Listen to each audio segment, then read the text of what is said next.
اصطفى خصوصا على افضلهم وخاتم النبيين محمد الامين وعلى آله وصحبه اجمعين. اما بعد فقد قال الله تبارك وتعالى كما ورد في سورة التغابن: اعوذ بالله من الشيطان الرجيم بسم الله الرحمن الرحيم. ما صاب من مصيبة إلا بإذن الله ومن يؤمن بالله يهد قلبه والله بكل شيء عليم. وأطيعوا الله وأطيعوا الرسول فإن توليتم فإنما على رسولنا البلاغ المبين. الله لا إله إلا هو وعلى الله فليتوكل المؤمنون. يا أيها الذين آمنوا إن من أزواجكم وأولادكم عدوا لكم فاحذروهم وإن تعفوا وتصفحوا وتغفروا فإن الله غفور رحيم. إنما أموالكم وأولادكم فتنة واللہ عنده اجر عظیم. فاتقوا اللہ ما استطعتم واسمعوا واطیعوا وانفقوا خیرا لانفسکم ومن یوق شح نفسہ فاولئک هم المفلحون. ان تقرضوا اللہ قرضا حسنا یضاعفہ لکم ویغفر لکم واللہ شکور حلیم. عالم الغیب والشہادۃ العزیز الحکیم. صدق اللہ العظیم. رب اشرح لی صدری ویسر لی امری واحلل عقدۃ من لسانی یفقہوا قولی.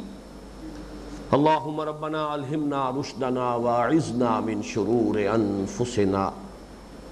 اللہم ارنا الحق حقا وارزقنا اتباعہ وارنا الباطل باطلا وارزقنا اجتنابہ.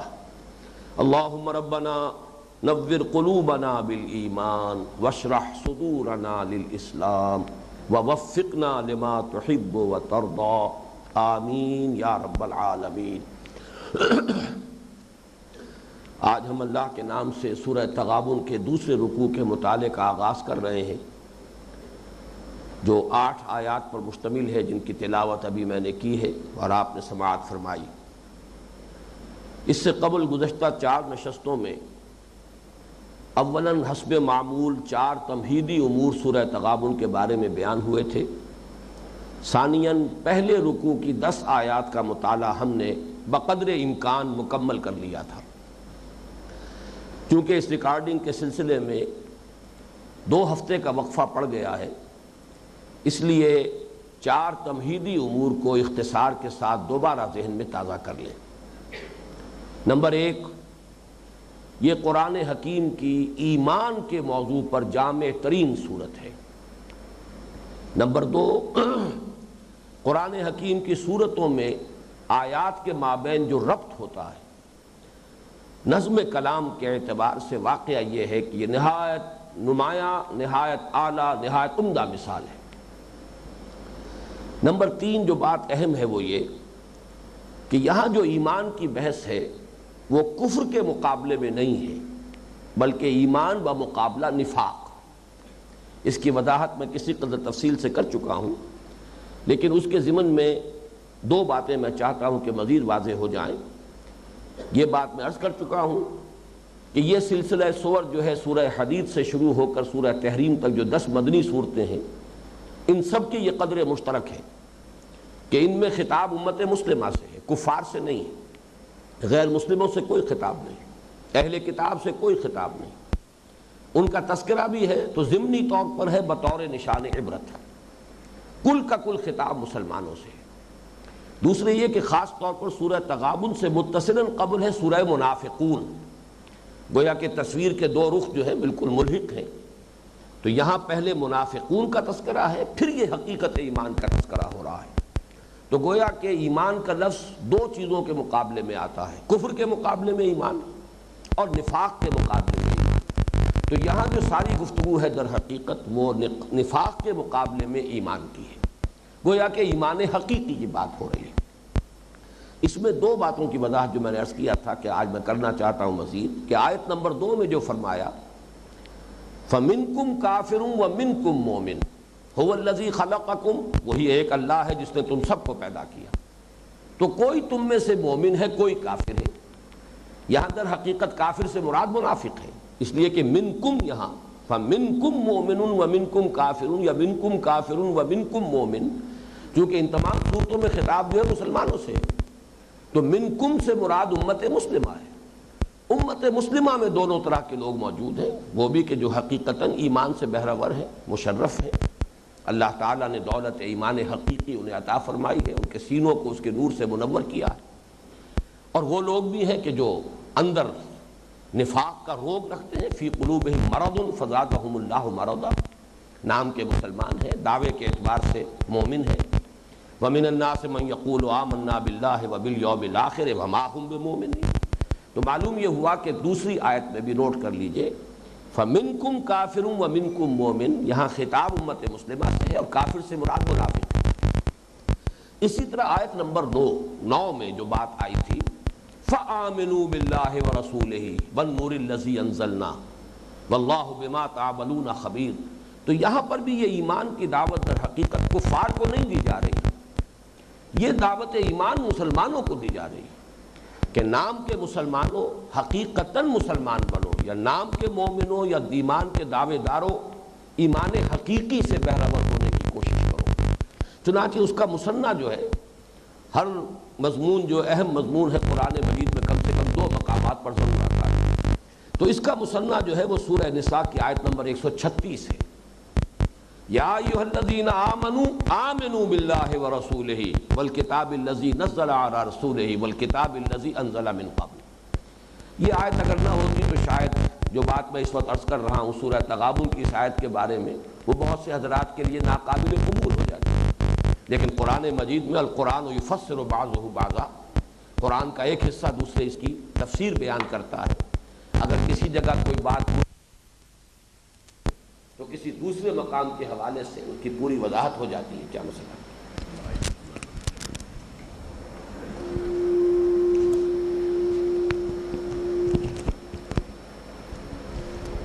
تو اس اعتبار سے یہ نوٹ کر لیجئے، مائک آواز کے اعتبار سے تو وہ بہتر تھا، فوراً خراب ہو گئی آواز، کہ یا ایھا الذین آمنوا آمنوا باللہ ورسولہ، تو یہاں جو اہل ایمان کو ایمان لانے کی دعوت دی جا رہی، ظاہر بات ہے کہ یہاں ایمان کے 2 مراتب ہیں، ایک قانونی ایمان ہے، اقرار باللسان والا ایمان ہے، ایک ایمان حقیقی ہے، قلبی یقین والا ایمان ہے۔ تو جو نام کے مسلمان ہیں یا دعوے کے مسلمان ہیں یا اقرار باللسان والے مسلمان ہیں، مومن ہیں، ان کو در حقیقت یہاں خطاب کیا گیا ہے۔ سورہ تغابن کی آیت نمبر 9 میں بھی فَآمِنُوا بِاللَّهِ وَرَسُولِهِ وَالنُّورِ الَّذِي أَنزَلْنَا وَاللَّهُ بِمَا تَعْمَلُونَ خَبِيرٌ۔ چوتھی بات جو تمہیدی تھی وہ یہ کہ مصحف میں اس سورہ مبارکہ کا مقام کیا ہے، اس کے بارے میں اس وقت میں کچھ عرض نہیں کروں گا۔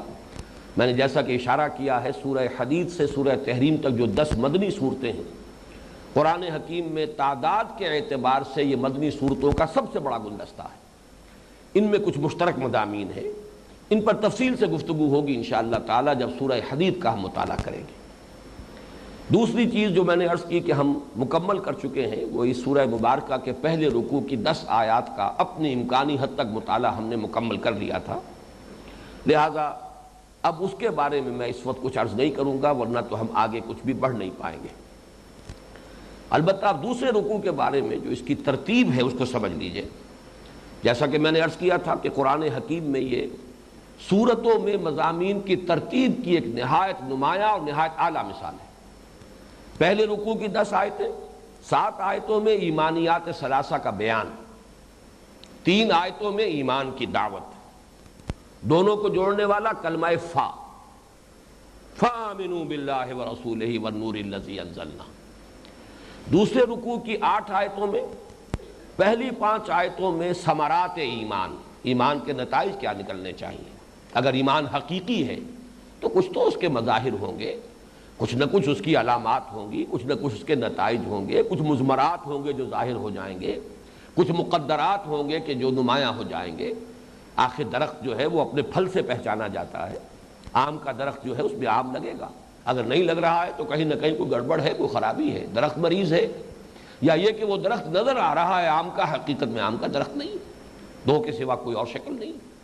تو اس اعتبار سے ثمرات ایمان کیا ہیں 5 آیات میں، پھر 3 آیات میں جو اس کے عملی تقاضے ہیں ان کو پورا کرنے کی پرزور دعوت، اور یہاں پھر آپ دیکھیں گے پھر کلمہ فا جو ہے ان دونوں حصوں کو جوڑے گا، فاتقوا اللہ ما استطعتم واسمعوا واطیعوا وانفقوا خیرا لانفسکم۔ تو یہ حسن ترتیب میرے اپنے مطالعے کی حد تک بھی اس قدر نمایاں، اتنی سائنٹیفک، اتنی واضح جو ہے دوسرے مقامات پر اس طریقے سے ابھر کر اور نکھر کر سامنے نہیں آتی، لیکن یہ کہ یہ ایک مثال ہے، اسی پر آپ قیاس کیجئے، غور و فکر کیجئے، سوچ بچار کیجئے، تفکر و تدبر سے کام لیجئے۔ تو واقعہ یہ ہے اپنی جگہ پر، اس پر ہمارا ایمان ہونا چاہیے کہ قرآن مجید میں یہ صورتیں جو ان کے مضامین میں ترتیب ہے، یہ آیات آپس میں اگر جوڑی گئی ہیں ایک صورت کی شکل میں تو یوں ہی الٹپ نہیں جوڑ دی گئی ہیں معاذ اللہ ثم معاذ اللہ، ان میں کوئی حسن ربط ہے، اس میں کوئی ترتیب کلام ہے۔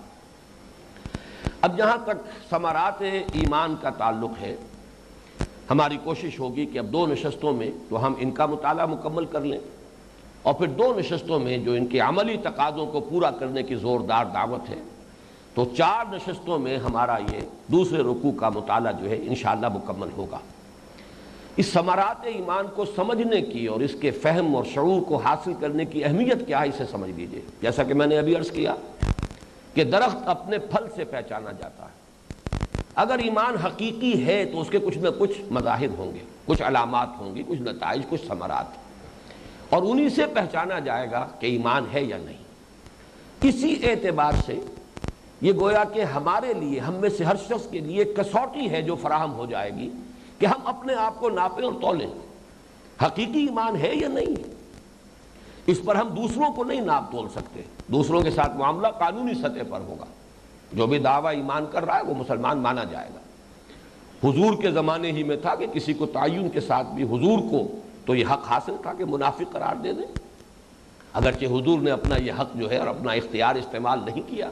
شاذ ایک معاملہ ہوا ہے کہ غزوہ تبوک سے واپسی پر جن لوگوں نے حملہ کیا تھا حضور پر، قاتلانہ حملہ، ان کے نام، ان منافقین کے نام حضور نے بتا دیے تھے، اگرچہ رات کی تاریکی تھے، کسی نے دیکھا نہیں، اور ڈاکوؤں کی طرح انہوں نے ڈھانٹے باندھے ہوئے تھے پورے طور سے، لیکن حضور نے حضرت حذیفہ کو رضی اللہ تعالیٰ عنہ کے نام بتا دیے تھے، لیکن تاکید کر دی تھی حذیفہ یہ میرا راز ہے جو تمہارے پاس رہے گا، کسی کے سامنے اس کو بیان نہیں کرنا۔ بہرحال حضور کو وحی کے ذریعے سے علم حاصل ہو جاتا تھا کون منافق ہے، کون حقیقتاً مومن ہے۔ پھر یہ بھی کہ ویسے بھی عام صاحب ایمان کے لیے بھی قیافہ ہے، اتقوا فراست المومن فإنہ ینظر بنور اللہ، لیکن یہ کہ یہ چیز جو ہے اس کو لاکھ اور کروڑ سے ضرب دیجئے تو وہ حضور کا معاملہ ہوگا صلی اللہ علیہ وسلم، لہذا وہ حقیقت منکشف ہو جاتی تھی۔ لیکن یہ کہ حضور نے بیان نہیں کیا تعین کے ساتھ، یہاں تک کہ عبداللہ ابن ابی کی بھی نماز جنازہ پڑھا دی، یہ آپ کا وہ جو ملحوظ رکھنا ہے کہ قانونی اسلام کے تقاضوں کو آخری حد تک آپ نے ملحوظ رکھا ہے۔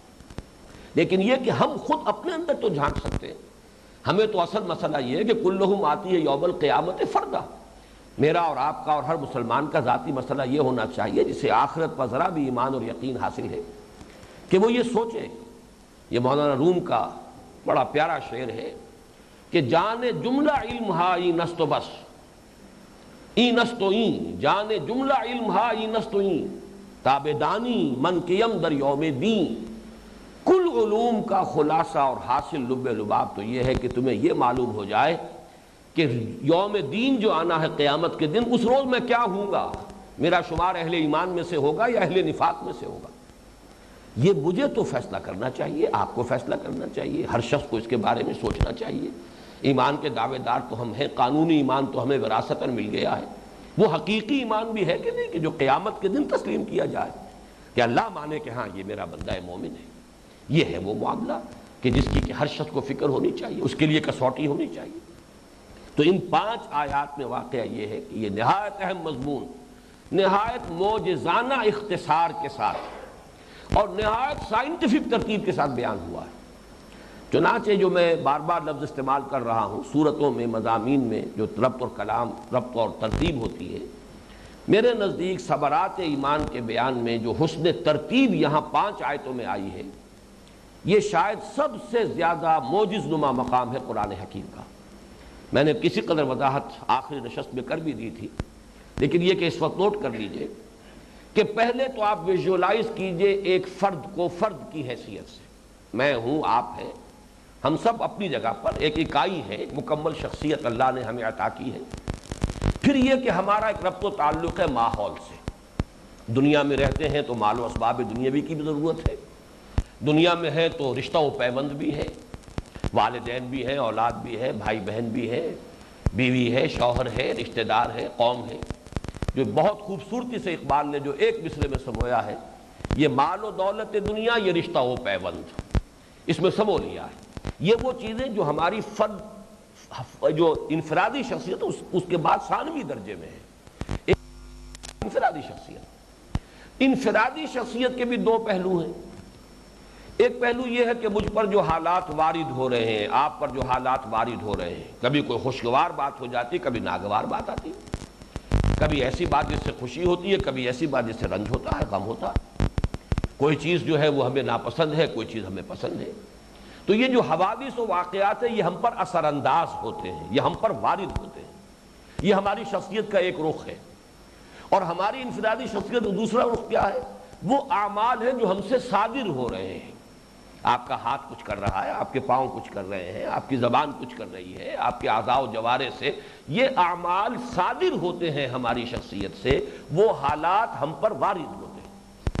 یہ فزیولوجی جن لوگوں نے پڑھی ہے ان کے لیے تو یہ مضمون بالکل سامنے کی بات ہے۔ سرکٹ ہے، سینسری اور موٹر، یہ 2 حصے ہیں۔ کچھ چیزیں وہ ہیں کہ جو ہمیں فیڈ کی جا رہی ہیں، کچھ چیزیں وہ ہیں جو ہم سے پھر صادر ہو رہی ہیں۔ یہ ہر فرد کی شخصیت کے 2 رخ ہیں۔ اچھا، جو وارد ہونے والے حالات ہیں ان میں زیادہ متاثر آدمی ہوتا ہے ناگوار حالات سے۔ تکلیف آ گئی، مصیبت آ گئی، کوئی بیماری آ گئی، کوئی اور ایسی آفت سماوی آ گئی، کوئی سیلاب آ گیا، کوئی زلزلہ آ گیا، کوئی آگ لگ گئی، قصہ ذالک۔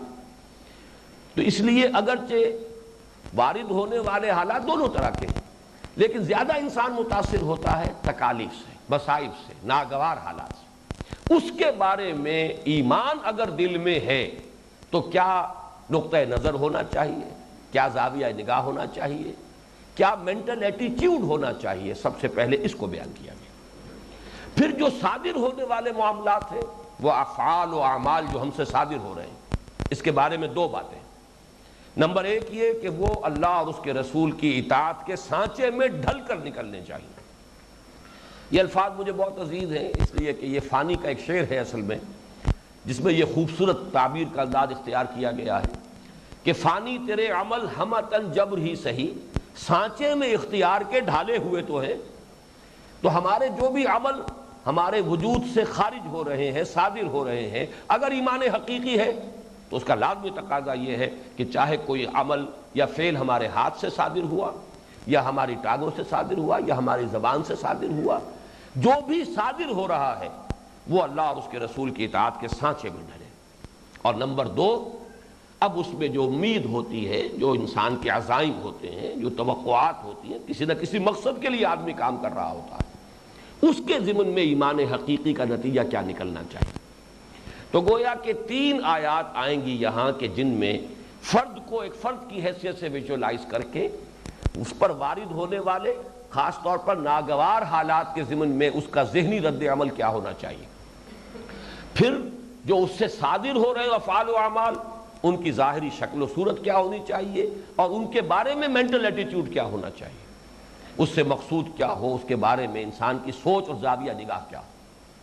اس کے بعد کی 2 آیات میں اب وہ رشتہ و پیوند، یہ مال و دولت دنیا، یہ رشتہ و پیوند، اس کے ضمن میں اگر ایمان حقیقی دل میں تو نقطہ نظر کیا ہونا چاہیے رشتوں کے بارے میں، بیویوں کے بارے میں۔ اور رشتوں میں ظاہر بات ہے اگرچہ ہم جب شمار کرنے آتے ہیں تو والدین کو سب سے پہلے لے آئیں گے، اولاد، پھر بیوی یا شوہر، مرد کے لیے بیوی، عورت کے لیے شوہر، پھر یہ کہ بہن بھائی۔ لیکن حقیقتاً یہ ہے کہ سب سے زیادہ واقعتاً عزیز رشتے جو ہیں وہ 2 ہی ہیں، شوہر کے لیے بیوی، بیوی کے لیے شوہر۔ زوج کا لفظ جو آتا ہے عربی زبان میں یہ 2 طرفہ استعمال ہوتا ہے۔ اور نمبر 2 اولاد۔ باقی سب ان کے تابع ہوں گے. اگر صحیح رخ ان کے بارے میں ہو گیا تو سب کے بارے میں صحیح ہو جائے گا. کجی اگر ہوتی ہے تو یہی ہوتی ہے. اور نمبر 2 مال و اسباب دنیاوی، اس کے بارے میں نقطہ نظر کیا ہونا چاہیے. یہ 5 آیات ہیں، 5 یہ مضامین ہیں، 5 آیات میں بیان ہوئے ہیں. اب اللہ کا نام لے کر ہم اس کا آغاز کر رہے ہیں مطالعے کا. لیکن اس کے ضمن میں بھی ایک بات نوٹ کر لیجئے کہ ان 5 میں اگرچہ بیان کی ترتیب تو وہ ہے جو میں نے آپ کے سامنے ابھی جس کی وضاحت کر دی ہے، لیکن درس میں ہم ذرا ترتیب مختلف رکھیں گے. پہلی اور تیسری آیت یعنی آیت نمبر 11 اور آیت نمبر 13 پر تفصیلی گفتگو پہلے کریں گے. 12ویں آیت کا تعلق عمل سے ہے. اس عمل کے ضمن میں ہماری ساری گفتگو جو ہے وہ انشاءاللہ جو دوسرے رکوع کا آخری حصہ اس کے ضمن میں ہوگی. ابھی میں 2 باتیں اور تمہیدی اس ضمن میں عرض کر دوں. نمبر 1 یہ کہ آپ یہ دیکھیں گے کہ ان 5 آیات میں سے 4 کا تعلق ہے ذہنی نقطہ نگاہ سے، مینٹل ایٹیٹیوڈ. صرف 1 کا تعلق عمل سے، اطیعوا اللہ و اطیعوا الرسول. باقی 4 کا تعلق جو ہے مینٹل ایٹیٹیوڈ، زاویہ نگاہ، نقطہ نظر، سوچ کا انداز کیا ہو جانا چاہیے ایمان کے نتیجے میں. صرف 1 کا تعلق عمل سے. اگرچہ ہاتھی کے پاؤں میں سب کے پاؤں اللہ کی اطاعت، اللہ کے رسول کی اطاعت، اس میں سارے ہی اعمال آ گئے. لیکن یہ کہ ہمارے ہاں جو ایک ریشو پروپورشن ہے کہ سارا زور صرف عبادات پر ہے. آپ یہ دیکھیں گے، میں آج سوچ رہا تھا، یہ نکتہ پہلی مرتبہ ذہن میں آیا ہے مجھے، ابھی اس کی پوری توثیق کرنی ہوگی کہ ان تمام صورتوں میں سورہ حدید سے لے کر سورہ تحریم تک غالباً نماز، روزہ، حج، زکات تک یہ ذکر نہیں ہے. وہ چیزیں جو اصل دین سمجھ لی گئی ہیں، یہ چیزیں ہیں اپنی جگہ پر، یہ اسلام کے ارکان میں شامل ہیں. لیکن یہ کہ اصل چیزیں اہم کچھ اور ہیں کہ جو ان کے پیچھے بالکل چھپ گئی ہیں. جس میں کوئی دین کا جذبہ ابھرتا ہے وہ انہی 4 چیزوں کے اندر وہ اپنا ساری بھڑاس نکال کر فارغ ہو جاتا ہے. کچھ بچتا ہی نہیں کہ دوسرے گوشوں میں بھی اس کا کوئی جذبہ عمل جو ہے وہ کہیں بروئے کار آئے. تو یہاں تو صرف یہ نوٹ کیجئے کہ یہ ثمرات ایمانی جو ہیں، مضمرات و مقدرات ایمان حقیقی کے، ان کے بیان میں 4 آیات کا تعلق ہے انسان کے نقطہ نگاہ، اس کے فکر، اس کی سوچ، اس کے مینٹل ایٹیٹیوڈ سے. اس لیے کہ انسان حیوان عاقل ہے، اس کا عمل اس کے فکر کے تابع ہوتا ہے. فکر صحیح ہوگی عمل صحیح ہو جائے گا. استثنائی حالات ہیں، کچھ مریض لوگ ہوتے ہیں، ضعف ارادہ کے مریض ہوتے ہیں، جیسے مفلوج آدمی پڑا ہوا ہے، پر نظر آ رہا ہے صحیح سالم ہے لیکن ہاتھ نہیں اٹھا سکتا اس لیے کہ فالج گرا ہوا ہے. اسی طرح بعض لوگ نفسیاتی اعتبار سے مریض ہوتے ہیں کہ وہ کچھ کرنا چاہتے ہیں کر نہیں پاتے، لیکن وہ استثنائی کیفیت ہے. جو رول ہے، جو قاعدہ ہے، جو قانون ہے وہ یہی ہے ایک نارمل اور صحت مند انسانی شخصیت کا کہ اس کا عمل اس کے فکر کے تابع ہوگا. عمل صحیح ہوگا فکر صحیح ہو جائے گا، فکر صحیح ہوگا عمل صحیح ہو جائے گا. فکر غلط ہوگا، فکر میں کجی ہوگی عمل میں بھی کجی ہوگی. اسی لیے کہا تھا سقراط نے کہ علم نیکی ہے اور بدی جہالت ہے. علم حقیقی انسان کو حاصل ہو، اس کا نتیجہ خود بخود جو ہے درست ہو جائے گا، اس کی نیکی عمل کے اندر ظاہر ہو جائے گی. جہالت ہے تو اس سے تو بدی وجود میں آئے گی. اس اعتبار سے ریشو پروپورشن کو میں نے نوٹ کرایا ہے کہ 4 آیتوں کا تعلق ہے انسان کے فکر سے، زاویہ نگاہ سے، نقطہ نظر سے، مینٹل ایٹیٹیوڈ سے. 1 کا تعلق عمل سے. البتہ یہ کہ برعکس ہو جائے گا معاملہ جب عمل پہ آئے گا. 3 آیتیں جو آخر کی ہیں، اب ظاہر بات ہے دعوت عمل میں تو پھر عمل ہی کی بات ہوگی. وہاں ہم یہ دیکھیں گے کہ 4 باتوں میں سے صرف 1 بات میں ایمان کے یہ ذہنی اور فکری ثمرات کو سمو لیا گیا، اور وہ لفظ تقویٰ. فاتقوا اللہ ما استطعتم واسمعوا واطیعوا وانفقوا خیرا لانفسکم. 3 حکم جو ہے یہ عمل سے متعلق. سنو اور اطاعت کرو اور خرچ کرو اور کھپا دو اور لگا دو. یہ ہے کہ معاملہ برعکس ہو جائے گا جا کر جب دعوت عمل آئے گی.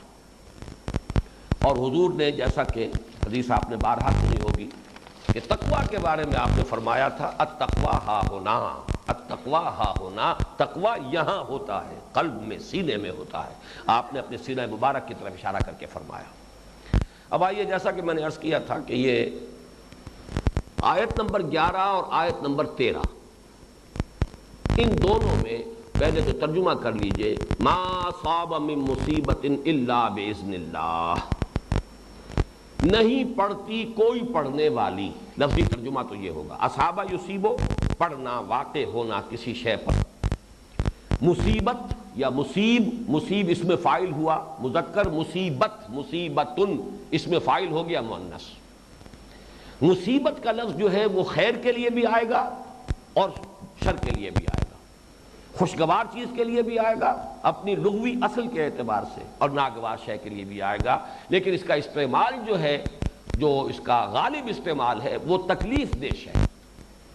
تو ما اصاب من مصیبت، اس لیے کہ انسان زیادہ متاثر اسی سے ہوتا ہے، حالات خوشگوار ہیں، ضرورتیں پوری ہو رہی ہیں، آسائشیں حاصل ہیں، کوئی فکر دامنگیر نہیں ہے، تو ٹھیک ہے آدمی چل رہا ہے۔ جہاں کوئی تکلیف آئی، جہاں کوئی مصیبت اس معنی میں آ گئی، کوئی ناگوار صورتحال پیش آ گئی، کسی عزیز کا انتقال ہو گیا، کوئی نقصان پہنچ گیا مال میں، تجارت میں، اب یہ ہے مصیبت۔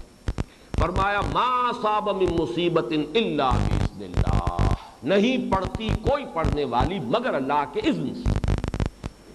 ومن یؤمن باللہ، اور جو شخص ایمان رکھتا ہو اللہ پر، ایمان حقیقی، یہد قلبہ، اللہ اس کے دل کو ہدایت دے دیتا ہے، واللہ بکل شیء علیم، اور اللہ ہر چیز کا علم رکھتا ہے۔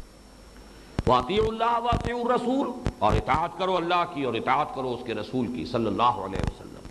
فإن تولیتم فإنما علی رسولنا البلاغ المبین، پھر اگر تم پیٹھ دکھاؤ گے، روگردانی کرو گے، رخ موڑ لو گے، تو جان لو کہ ہمارے رسول پر سوائے صاف صاف پہنچا دینے کے اور کوئی ذمہ داری نہیں۔ اللہ لا الہ الا ہو، اللہ وہ ہے کہ جس کے سوا کوئی معبود نہیں، کوئی مختار مطلق نہیں، کوئی قادر مطلق نہیں۔ وعلی اللہ فلیتوکل المؤمنون، پس اہل ایمان کو تو چاہیے کہ صرف اللہ پر توکل کرے۔ اس میں بھی علی اللہ کو پہلے لا کر، اللہ جو ہے یہاں مفعول ہے، لیکن یہ کہ اس کو پہلے لا کر حصر کیا گیا، تقدیم کی گئی حصر، صرف اللہ پر توکل۔ تو اس میں جیسا کہ میں نے عرض کیا تھا، بیان میں تو ترتیب یہ ہوئی، پہلی آیت میں تسلیم و رضا، راضی برضائے رب رہنا، دوسری میں اطاعت، تیسری میں توکل۔ لیکن اس وقت ہم پہلے گفتگو کریں گے یہ جو دو مضمون آئے ہیں، تسلیم و رضا اور توکل علی اللہ، اور اسی کا ایک منطقی تقاضا ان دونوں کا ہے، اس کو بھی نوٹ کر لیجئے، تفویض الامر الی اللہ، اللہ کی تقدیر پر راضی رہنا، پورا توکل، اعتماد اور بھروسہ صرف اللہ پر ہونا، اور اپنے معاملے کو کلیتاً اللہ کے حوالے کر دینا۔ نوٹ کیجئے تین الفاظ پھر، تسلیم و رضا، راضی برضائے رب، اس کو اہل تصوف کہتے ہیں مقام رضا، توکل علی اللہ اور تفویض الامر الی اللہ۔ یہ تین چیزیں جمع کر لیجئے تو میں آج ایک خاص بات آپ سے عرض کر رہا ہوں، یہ کل قرآنی تصوف ہے۔ تصوف کا لفظ قرآن میں کہیں نہیں، حدیث میں کہیں نہیں، بلکہ یہ کہ یہ لفظ عربی زبان میں بھی کہاں سے آیا ہے اس کے بارے میں بھی کوئی حتمی رائے نہیں ہے، اس کا مادہ کیا ہے کوئی متفق علیہ بات نہیں۔ میری رائے بھی یہ ہے کہ یہ یونانی سے آیا ہے، صوفی، تھیوسوفی اور فلوسوفی، فائلوسوفی اور تھیوسوفی، یہ در حقیقت یہ اس سے آیا ہے لفظ، یعنی حکمت، وزڈم، فہم کسی باطنی حقیقت کا، شعور اور ادراک۔ بہرحال اس لفظ کو چھوڑ دیجئے، قرآن کی اصطلاح احسان، لیکن آج نوٹ کر لیجئے اس احسان کے یا تصوف قرآنی کے دو بڑے بڑے حصے ہیں۔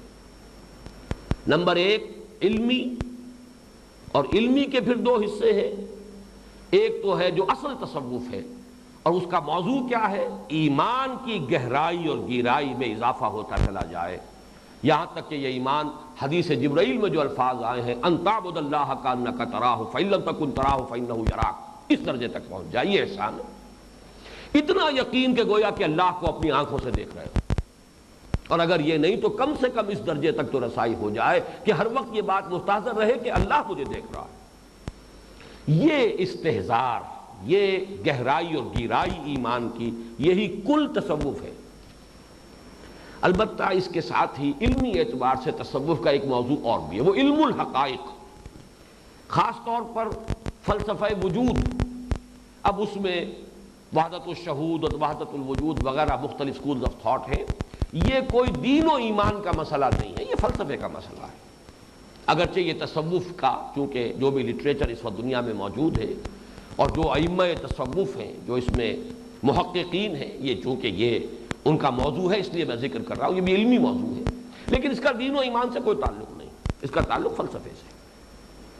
دوسرا حصہ ہے تصوف کا عملی. یہ ایمان کیسے حاصل کیا جائے، ایمان کی گہرائی اور گہرائی کیسے ہو، یہ ہے اس کا عملی حصہ. اس میں آج جو کچھ تصوف کے نام سے بیان کیا جا رہا ہے خالص غیر مسنون چیزیں ہیں، ان کا کوئی تعلق محمد الرسول اللہ صلی اللہ علیہ وسلم سے ثابت نہیں. یہ مراقبے اور یہ اذکار و اشغال اور جو بھی اس کے لیے لمبے چوڑے نظام تجویز کیے گئے، ان کا کوئی تعلق نہیں ہے. تسلیم کرتے ہیں اہل تصوف کہ یہ مسنون چیزیں نہیں ہیں. محمد الرسول اللہ کا طریقہ کچھ اور تھا. ہمارے ہاں بعد میں صوفیہ نے جو طریقہ اختیار کیا وہ ایک مجبوری کو کیا ہے. ایک راستہ ان کے لیے بند ہو گیا تھا. حکومت آ چکی تھی ایسے لوگوں کے ہاتھ میں کہ جن کا تعلق جو ہے اب وہ اس طرح کی شخصیتیں بہرحال نہیں تھی جیسے کہ ابو بکر اور عمر اور عثمان اور علی یہ رضی اللہ تعالیٰ عنہم اجمعین تھے. پہم کوششیں کرنے کے باوجود معلوم ہوا یہ چھت تو رہے گی یہیں. We have to live under this roof. تو اب آپ کو معلوم ہے درخت جو ہے اگر اس کے اوپر کوئی رکاوٹ آ جائے اور وہ نہ بڑھ سکے آگے تو پھر وہ ادھر ادھر پھیلتا. تو تصوف ادھر ادھر پھیل گیا اس لیے کہ اس کی جو اصل نیچرل گروتھ تھی، جو سلوک قرآنی اور جو سلوک محمدی ہے صلی اللہ علیہ وسلم، اس کا جو رخ ہے وہ تو اقامت دین کی طرف ہے، وہ تو اعلاء کلمت اللہ کی طرف ہے، وہ تو لتکون کلمت اللہ ہی العلیٰ کی طرف ہے، وہ تو ہے یکون الدین کلہ للہ، وہ تو ہے جہاد اور قتال کی طرف. وہ ہے اصل مقصود اس تصوف کا. لیکن جب وہ معلوم ہوا کہ آبسٹرکشن ہے، ہرڈل ہے، رکاوٹ ہے، تو لا محالہ یہ تصوف کی شاخیں ادھر ادھر وہ اپنی بلندی کی طرف نہیں جا سکیں. تو اس اعتبار سے نوٹ کر لیجئے مجھے اس عملی تصوف سے کوئی تعلق نہیں، میں اسے سراسر غیر مسنون شے سمجھتا ہوں. لیکن تصوف کا اصل مضمون ایمان کی گہرائی اور گہرائی، جس کا نتیجہ کیا ہوگا؟ مقام رضا، تسلیم و رضا، توکل صرف اللہ، تفویض الامر الی اللہ، اپنا معاملہ اللہ کے حوالے کر کے مطمئن ہو جانا. یا ایتھا النفس المطمئنۃ ارجعی الی ربک راضیۃ مرضیہ. میرا معاملہ میرے رب کے حوالے ہے، وہ میری ضرورتوں سے مجھ سے زیادہ واقف ہے. مجھے تو معلوم بھی نہیں مجھے کل کس شے کی ضرورت ہوگی، اسے معلوم ہے. وہ میرا مجھ سے بڑھ کر خیر خواہ ہے، وہ ہر شے پر قادر ہے. میں تو اگر سمجھ بھی لوں کہ میرے لیے یہ شے مفید ہے تو اس کو حاصل کر لینا میرے بس میں نہیں ہے. تو فَأُفَوِّضُ أَمْرِي إِلَى اللَّهِ إِنَّ اللَّهَ بَصِيرٌ بِالْعِبَادِ. اب اس کے بعد چنتا کون سی رہ جائے گی، فکر کائے کی. تو مقام رضا، مقام توکل اور مقام تفویض، ان تین کو جمع کر لیجئے، یہ ہے علامت ایمان کی گہرائی اور گہرائی کی. اب اس کو ایک دوسرے اعتبار سے بھی نوٹ کیجئے، اور وہ یہ ہے کہ یہ جو مضمون ہے جو میں اس وقت عرض کر رہا ہوں کہ یہ کل تصوف ہے، صحیح تصوف اسلام کا، جو اس سورہ مبارکہ کے ان 5 آیات میں آ رہا ہے، خاص طور پر یہ آیت نمبر 11 اور آیت نمبر 13 میں، ان کا تعلق مسئلہ تقدیر سے بھی جڑتا ہے. یہ مسئلہ جو ہے اس اعتبار سے بہت مشکل مسئلہ ہے کہ اگر اس پر بحث کی جائے تو الجھ جائے گا، کبھی حل نہیں ہو سکتا، ناممکن. یہی وجہ ہے کہ حضور صلی اللہ علیہ وسلم نے اس پر بحث و نزاع سے سختی سے منع کیا ہے. ایک مرتبہ آپ حجرے سے باہر تشریف لائے، مسجد میں دیکھا کچھ بحث و نزاع ہو رہا ہے، گفتگو ہو رہی ہے، آوازیں بلند ہیں. آ کر دریافت کیا کیا معاملہ، معلوم ہم تقدیر پر گفتگو کر رہے ہیں. آپ نے شدید اظہار ناراضگی فرمایا، آپ کا چہرہ مبارک غصے سے سرخ ہو گیا. آپ نے فرمایا الہذا امرت ام لہذا بعثت، کیا مجھے اس چیز کا حکم دیا گیا، کیا میں اس چیز کے لیے بھیجا گیا ہوں؟ سختی سے روک دیا کہ اس معاملے پر گفتگو نہ کرو. ایک طرف تو یہ ہے معاملہ، دوسری طرف یہ کہ یہ ایمانیات کے اندر لازماً شامل ہے. ایمان مفصل کے الفاظ اگر آپ کو یاد ہوں، آمنت باللہ وملائکتہ وکتبہ ورسلہ والیوم الآخر والقدر خیرہ وشرہ من اللہ تعالی والبعث بعد الموت. It's an integral part of ایمان، ایمانیات میں شامل ہے، اس کا لازمی جز ہے۔ تو کیسے ہو سکتا ہے کہ یہ ہمارے فہم سے بالکل ہی ماورا ہو اور اس پر کوئی گفتگو نہ کی جائے؟ اب یہ ایک ڈائلیما ہے جو میں نے آپ کے سامنے رکھا ہے، لیکن میرے نزدیک یہ چونکہ ایمانیات میں شامل ہے، حدیث جبرائیل کا چونکہ حوالہ آیا ہے ابھی احسان کی تعریف میں کہ ان تعبد اللہ کانک تراہ فإن لم تکن تراہ فإنہ یراک، تو نوٹ کر لیجئے کہ وہاں بھی جب یہ سوال کیا گیا اخبرنی عن الایمان، تو وہاں یہ الفاظ ان تؤمن بالقدر خیرہ وشرہ، ایمان میں شامل ہے اللہ پر ایمان، ملائکہ پر ایمان، کتابوں پر ایمان، رسولوں پر ایمان، یوم آخر پر ایمان، اور یہ کہ تو یقین رکھے قدر پر، اس کے خیر پر بھی اس کے شر پر بھی۔ تو یہ تو ہماری ایمانیات میں شامل ہے، لہذا اس کے بارے میں کچھ نہ کچھ گفتگو تو کرنی ہوگی، کچھ نہ کچھ تو فہم اس کا حاصل کرنا ہوگا۔ میں جب آج سوچ رہا تھا تو مجھے ایک بہت ہی خوبصورت شعر یاد آیا، یہ ڈائلیما جو ہے حل کیسے ہو۔ میں صحیح طور پر تو نہیں، یقین کے ساتھ نہیں کہہ سکتا، گمان غالب میرا یہ ہے کہ یہ خواجہ عزیز الحسن مجذوب رحمۃ اللہ علیہ کا شعر ہے، جو مولانا اشرف علی تھانوی رحمۃ اللہ علیہ کے خلفاء میں سے ہے، اور بہت خوبصورت، بہت سادہ۔ تو دل میں تو آتا ہے سمجھ میں نہیں آتا، بس جان گیا میں تیری پہچان یہی ہے۔ یہاں اللہ سے خطاب ہو رہا ہے، اے اللہ تو دل میں تو آتا ہے سمجھ میں نہیں آتا، بس جان گیا میں تیری پہچان یہی ہے۔ تو دل میں آئے گا سمجھ میں نہیں آئے گا، ہمارے فہم سے ماورا ہے، ہمارے تصور سے ماورا ہے، ہمارا سارا قوت واہمہ ہو، قوت متخیلہ ہو، بہرحال ہمارے مشاہدات پر مبنی ہے، اسی سے بنی ہے، اس کا صغرا کبرا تو وہیں سے ہے، اس سے باہر ہم نہیں جا سکتے۔ دل میں ضرور آتا ہے، دل کا تعلق روح سے ہے، اور روح جو ہے اس کا تعلق ذات باری تعالیٰ سے ہے۔ تو دل میں تو آتا ہے سمجھ میں نہیں آتا، بس جان گیا میں تیری پہچان یہی ہے۔ یہی معاملہ جو ہے یہ اس مسئلہ تقدیر کا ہے، سمجھ میں آ جاتا ہے، یہ بیان میں نہیں آتا۔ بیان کریں گے، رد و قضا کریں گے، بحث و نظا میں الجھیں گے، معاملہ جو ہے بہت دور نکل جائے گا۔ لیکن یہ ہے کہ آپ سمجھنے کی کوشش کریں، دل میں بات سمجھ میں آ جائے گی کہ یہ بات یوں ہے۔ اور اس کو میں نے الحمدللہ آج میں اللہ تعالیٰ کا بڑا شکر ادا کر رہا تھا جب مجھے یاد آیا کہ اب سے تقریباً 20 برس پہلے میں نے چند جملے اس موضوع پر لکھے تھے۔ یہ تعارف تنظیم اسلامی جو ہے اس میں یہ صفحہ 69 پر ہم نے وہاں ایمانیات کی بھی، کہ جو لوگ تنظیم اسلامی میں شامل ہوں انہیں ظاہر بات ہے تجدید ایمان بھی کرنی ہے، ایمان کو شعوری طور پر اختیار کرنا ہے، ان ایمانیات کی جو بڑی مختصر تشریح کی ہے اس میں یہ جملے چند آپ کو سنا رہا ہوں۔ تقدیر کے خیر و شر کا من جانب اللہ ہونا یہ ہے کہ اللہ تعالیٰ قادر مطلق ہے اور مخلوقات میں سے کسی کے بس میں نہیں کہ بغیر اس کی اجازت محض اپنے ارادے سے کچھ کر سکے، لہذا یہاں جو کچھ ظہور پذیر ہوتا ہے خواہ وہ کسی کو بھلا لگے یا برا اللہ کے اذن ہی سے ہوتا ہے۔ یہ لفظ اذن نوٹ کیجئے، ما صاب من مصیبت الا باذن اللہ۔ اگر ایسا نہ ہو تو خدا کا عاجز و لاچار ہونا لازم آتا ہے، پھر وہ علی کل شیء قدیر کہاں رہا اگر اس کا کنٹرول نہیں ہے کہ اس کے اذن کے بغیر پتہ تک جنبش نہ کرے، علی کل شیء قدیر۔ دوسری بات مزید برآں وہ عالم ما کان و ما یکون بھی ہے، چنانچہ اس پورے سلسلہ کون و مکان میں جو کچھ ماضی میں ہوا یا حال میں ہو رہا ہے یا مستقبل میں ہوگا سب اس کے علم قدیم میں پہلے سے موجود ہے، اگرچہ اس کا یہ علم جبر محض کو مستلزم نہیں ہے۔ گویا ایمان بالقدر دراصل اللہ تعالیٰ کی دو صفات یعنی قدرت اور علم کے مضمرات اور مقدرات ہی کو ماننے کا نام ہے۔ اور یہ آپ نے نوٹ کیا ہوگا سورہ تغابن کے شروع کی آیات کے بارے میں نے خاص طور پر نوٹ کرایا تھا، قرآن مجید میں سب سے زیادہ اللہ کی دو صفات کا بیان ہے، اس کی صفت علم، اس کی صفت قدرت۔ ہوا علی کل شیء قدیر، ہوا بکل شیء علیم۔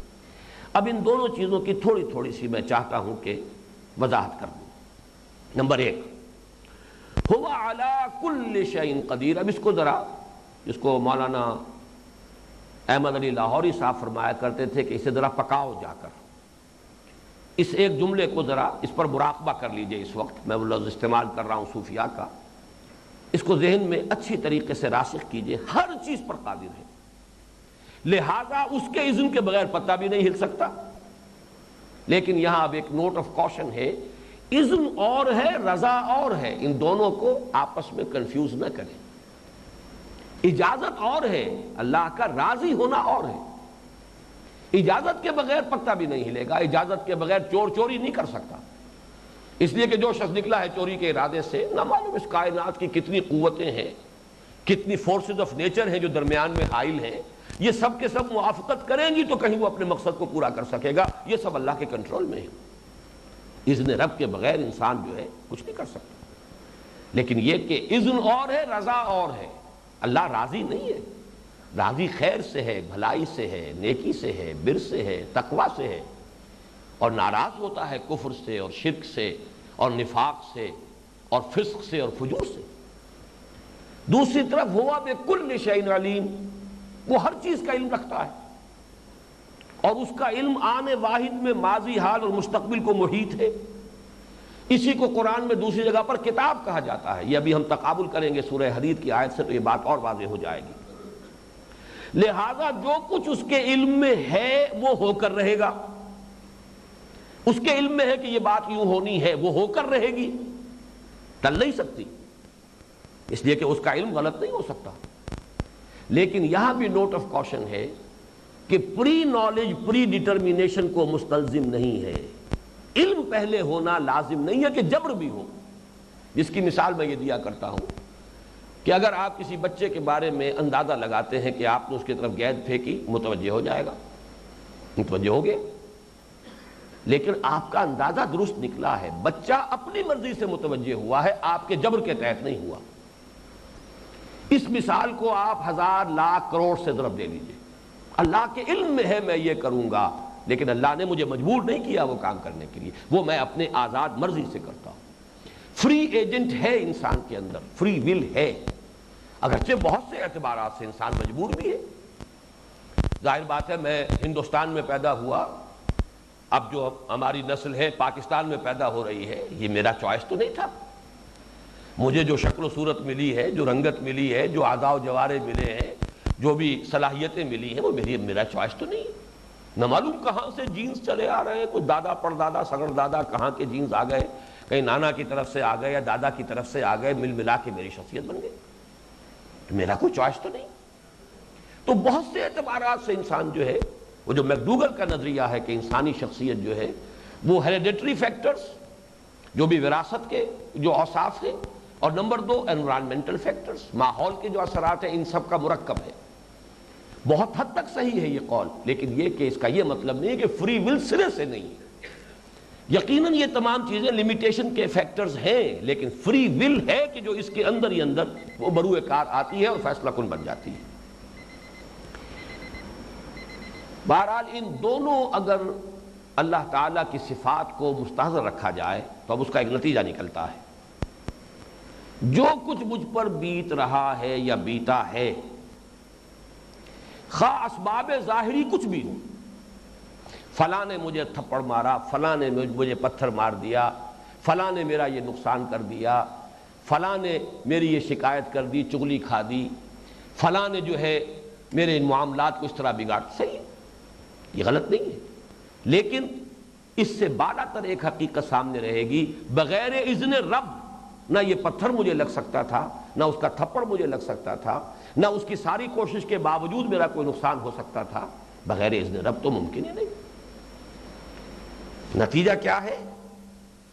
جب اللہ کے علم میں یہ سب کچھ پہلے سے موجود تھا اور جو کچھ ہے وہ اذن رب سے ہو رہا ہے، لہذا میری روش کیا ہوگی؟ تسلیم و رضا، کہ ہر چہ ساقی ما ریخت عین الطاف است، جو میرے رب کی طرف سے آئے میں اس پر راضی ہوں، جو بھی میرے رب کی طرف سے فیصلہ ہو جائے کہ ہر چہ ساقی ما ریخت عین الطاف است، یہ اس کا کرم ہے، یہ اس کا فضل ہے، میں اس کے شکریہ کے ساتھ اسے قبول کرتا ہوں، کوئی شکوہ کوئی شکایت، اللہ کے خلاف کوئی بغاوت فکری، بغاوت ذہنی، بغاوت نفسیاتی، یہ کیوں کر دیا، یہ کیا ہو گیا، یہ اللہ نے میرے ساتھ کیا کر دیا، معاذ اللہ ثم معاذ اللہ، وہ میرا رب، میرا مالک جو اس نے طے کیا، عسیٰ ان تکرہوا شیئا وہو خیر لکم وعسیٰ ان تحبوا شیئا وہو شر لکم، ہو سکتا ہے تم کسی شے کو ناپسند کرو حالانکہ اسی میں تمہارے لیے خیر ہو سکتا ہے تم کسی شے کو پسند کرو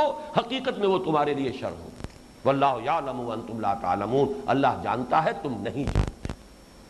آج اسی پر اتفاق کر رہا ہوں، لیکن یہ کہ اگلی نشست میں اسی مضمون کو ہمیں آگے لے کر چلنا ہے۔ بارک اللہ لی ولکم فی القرآن العظیم ونفعنی وإیاکم بالآیات والذکر الحکیم۔